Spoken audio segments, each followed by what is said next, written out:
Greetings, travelers. Yeah, we're back. I'm here. This is a story for you all. Well, I've got something else in mind today. What I want to do is discuss something very, very personal to me, which is we were at Dragon Con recently, and one of the things that I discussed was the difference between reality and entertainment, right? There is a big difference between that. Like Mr. Rob the Doll documentary and Mr. Ancient Aliens here. Yes, they cut our stuff, they edit our stuff, they make it for television. So when we discuss a thing for 2 hours, they cut it down to 15 minutes, or they cut it down to 5 seconds, or in my Ancient Aliens case, about a minute and a half. And that's why people say things that we didn't say, and things are adjusted. We know the world of AI and things like that are even more so able to fix things now. And we get all those wonderful vlogs of Bigfoot and Mothman saying stupid things as they're filming themselves. They're great. They're a lot of fun. They're entertainment, right? Now, some people talking about Warren's new movie just came out. It's entertainment, people. The Smurl haunting was completely different than what you see on that movie. Also, people say, oh, Ed and Lorraine, they brought the paranormal to the forefront and brought attention to it. Also, people talk about others that have done that, like our wonderful guys, the ghost hunters, who were plumbers who hunted ghosts on the side. And guess what? They brought it to the mainstream. Ghost Adventures, Zach, he brings it everywhere and millions of people watch his stuff. But we got to remember, it's entertainment, gang. It's entertainment. So tonight, I'm going to talk about a few people who brought entertainment a little too strong. So we're going to note that it is the time of year where the veil between the living and the dead thins, and the voices of the past grow bold. Tonight we gather not to summon spirits, but to unmask them. So I'm going to talk about some of the most famous mediums in history and psychics and the ones who spoke from the dead, but were pretty much caught in the act of tricking the living. So we're going to go back in the Wayback Machine to the 1980s. We're going to talk about Doris Stokes, and she was the darling of the psychic stage in the 80s in the UK. She'd stand beneath the spotlight, eyes closed, and call out to strangers in the dark. And then she, one famous case, shouted, "Your son says he's sorry for the accident." And a lady in the audience cried, "Oh my God, it's true, it's true." And the audience is just in tears. And it was a beautiful moment. And then one attendee later told the reporter that it was as if she'd been in the room where the accident happened, and we couldn't breathe. It was amazing. But our friend the skeptics and critical thinkers started looking into it, and they started realizing there was more to this, and they started realizing that she had assistants mingling in the lobby before the shows, and she would gather names and tragedies and details. And then they would also invite select people that they had found from obituaries that they had memorized and clipped. So remember, this is early days, no internet, no stuff like that. So it was pretty easy to figure out what was going on. So there might have been spirits there, but I don't think so. We pretty much proved her as a fake, sadly. Now, Colin Fry. Now, here's a guy. He had seances in pitch black, and the only way he could talk to the spirits was through the sound of a spirit trumpet, which would float through the air, and you would hear voices whispering from its mouth. And he would do that, and people would be aghast as this trumpet would move around through the air on this darkened stage. And then one night the lights accidentally came on, and there he was standing there, trumpet in hand, and the ghost had vanished. The magic was destroyed, and one of the famous people in the audience that day said we all just kind of stared at him, and no one spoke, and it was like catching Santa in the act. They said so. Now Fry claimed the spirits took control of him, and that's what had made him do that. But the audience, no, they never forgot that. It's a very human hand holding this spirit horn, and he never recovered his career. Now, one of my most favorites, if you watch British's Most Haunted, their psychic was Derek Akora. I think I'm pronouncing it right, but I just remember Derek. And he roamed ancient ruins, and he would channel the dead, and he would call forth his spirit guides. And one night, he was possessed by a spirit named Creed Kafir. Creed Kafer. And there was this distorted voice he came through with, "I am Creed Kafer." The name was a total trap. It had been created by his writing crew. The Creed Kafer was an anagram, Derek Faker. So they planted it in his papers. And one of my favorite quotes is the cameraman later said we were all just biting our lips to not laughing because he was selling it so hard. The ghost was total fiction, and that possession was just a total performance. And then we've got Sally Morgan. Now, Sally Morgan was the psychic to the stars, and she would fill auditoriums with rapid fire messages from the dead. Now, this is in the mid 2005 to 2010 was when she was most famous. But in 2011, what happened is they heard, the audience who was watching her heard another voice, and it was a man's voice. And what we found out was she had an earpiece, and it was leaking into the sound system. And the man's voice was her partner, who was telling her all the things to say. So, and the audience was like, "Oh, we could hear him clear as day. He was telling her exactly what she was supposed to say." And she denied it and actually won her libel case against the Sun newspaper that printed all this. But the image of that the hidden prompter in the wings was that was the end of her career, basically. So we'll talk some more about a few more famous ones, and then we're going to talk about the last person ever convicted of witchcraft when we come back.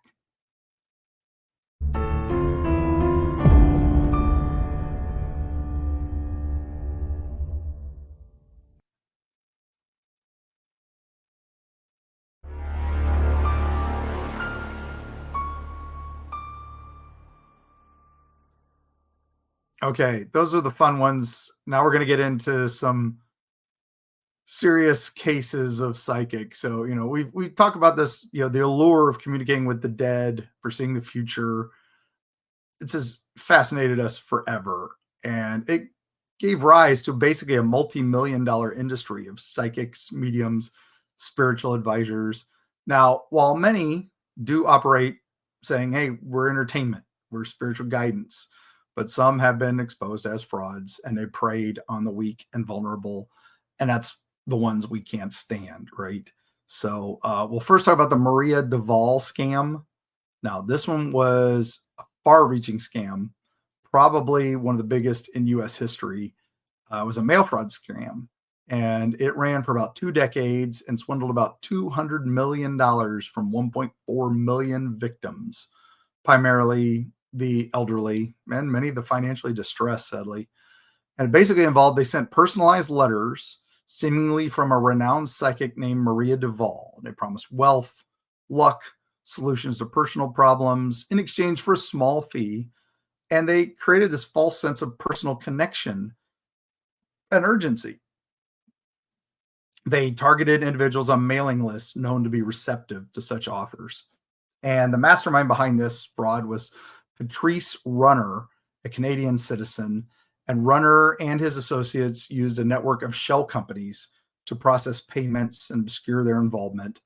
The letters were mass produced, were designed to appear as if Duvall was a genuine psychic and had a vision about the recipient. And the scheme didn't get brought down until a lengthy investigation by the Postal Service. And in June of 2023, Patrice Runner was convicted of conspiracy to commit mail and wire fraud, as well as multiple counts of mail and wire fraud. And he was sentenced to 10 years in federal prison. So there we go. One of the first psychics there. Sylvia Brown was a self-proclaimed psychic who gained widespread fame through television appearances, particularly on the Montel Williams show. And she had a number of books. And her career was riddled with very much false predictions, controversial statements. And she made pronouncements about missing persons and criminal cases, and many of which were tragically incorrect. One of her most notorious predictions was in 2004 when she told the mother of Amanda Berry, a missing teenager, that her daughter was dead. And then Berry was found alive in 2013 after being held captive for a decade. And her mother had died believing her daughter was gone. So skeptics and investigative journalists meticulously documented her failures. And despite her claims of having an 85% accuracy rate, her predictions showed she had almost zero accuracy. And while she was never convicted of fraud, that's a cautionary tale. Don't believe in unsubstantiated claims, right? So probably the most famous was Miss Cleo, Call Me Now, right? Late 90s, early 2000s. You saw her every night on television. Call the paper, call 900 number, free psychic readings. And it was not what you thought. You never got Miss Cleo. These free rates were not free. And it was very much a bait and switch tactic, lure you into a lengthy and expensive call. And the psychics were actors and script readers and people working call centers, basically. The FTC finally stepped in when a reporter got leaked one of their scripts and then made the call and saw it was check mark on that. So the companies behind Miss Cleo got shut down in 2002. They had engaged in false advertising, billing practices. They had $500 million in consumer debt and they had to pay a $5 million fine that they all had to do. And then the wonderful actress, Eerie Harris, who played Miss Cleo, was not held personally liable. She was just an actress. Come on. She just played the part. Now, the guy who debunked a lot of this, who helped debunk it, was M. Lamar Keene. He was a prominent figure in the spiritualist movement. And he basically in 1976 wrote a book called The Psychic Mafia. And Keene admitted to being a complete fraud. And he talked about the elaborate techniques he and his colleagues used to deceive their clients. He talked about network psychics who would share information about their clients, and then they would practice hot readings, which would create the illusion of spiritual knowledge, where they had people in the audience circulating before a show to get names and stuff, also collecting obituaries and stuff like that. And then cold readings he described, which is where he would figure out people's personalities and figure things like, I'm detecting a word with an M, I'm detecting someone with a K, or an old man who died recently. Yeah, because old people die recently, people with names, he just guess on it. And he would also talk about methods for faking spirit manifestations, levitating tables, and how to produce ectoplasm. And it made him a target from other psychics. And he was the victim of a shooting. So that's what can happen when you start debunking things. Now, there was a faith healer kind of off the path of psychics here, but Peter Popoff. He was, again, used these deceptive tactics. He would claim to receive divine revelations about his audience's illnesses and their personal lives, and then he would then heal them. And it was debunked in 1986 by our wonderful James, the Amazing Randy. Randy and his team discovered that his wife was feeding him information via a hidden radio receiver, and they recorded her transmissions, which included names, addresses, and ailments of audience members, which he would then repeat as if they were messages from God. And this exposure was broadcast on The Tonight Show with Johnny Carson, and it just collapsed his ministry. He kind of made a comeback later, but that just shows you, don't use this stuff like that. So going to Tonight Show, I got to mention Criswell, one of my favorite characters from the 20th century. Her own Criswell King, also known as the Amazing Criswell, was his favorite quote was, "Greetings, my friends. We are all interested in the future, as that is where we are going to spend the rest of our lives, whether we want to or not." Criswell's whole stick was being a psychic, but his predictions were less than the world will end on Tuesday. More, it would be like, the world will end on Tuesday and all metal will turn to rubber, causing horrific amusement park accidents. He was that just kind of guy that would confidently tell you that mass cannibalism was just around the corner, just like he was discussing the weather. Man, this guy was great. He was always hilariously wrong. Most famous prediction was that the world will cease to exist on August 18th, 1999. I think we're still here unless, the Hadron Collider has created an alternate universe where Dolly didn't have braces. But anyway, he predicted that bed bugs would take over Boston. And, he was fun. Of course, most famous, he narrated Plan 9 from Outer Space. He appeared in Ed Wood's amazing film Orgy of the Dead as this kind of satanic S&M ringmaster.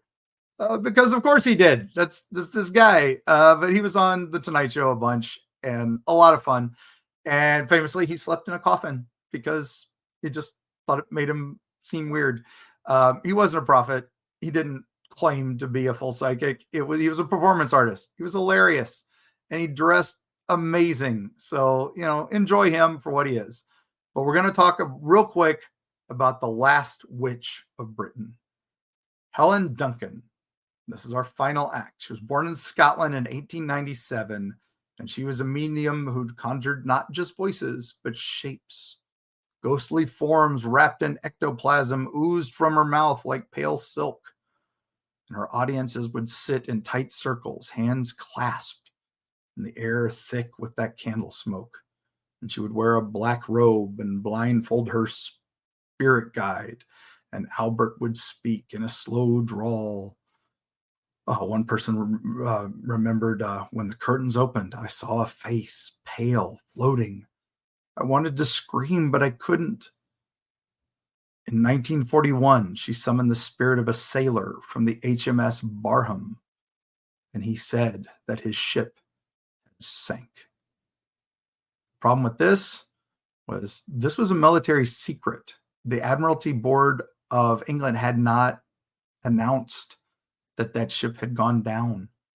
It was classified, and they were convinced she might reveal more problems. She might reveal the plans for something coming up called D-Day.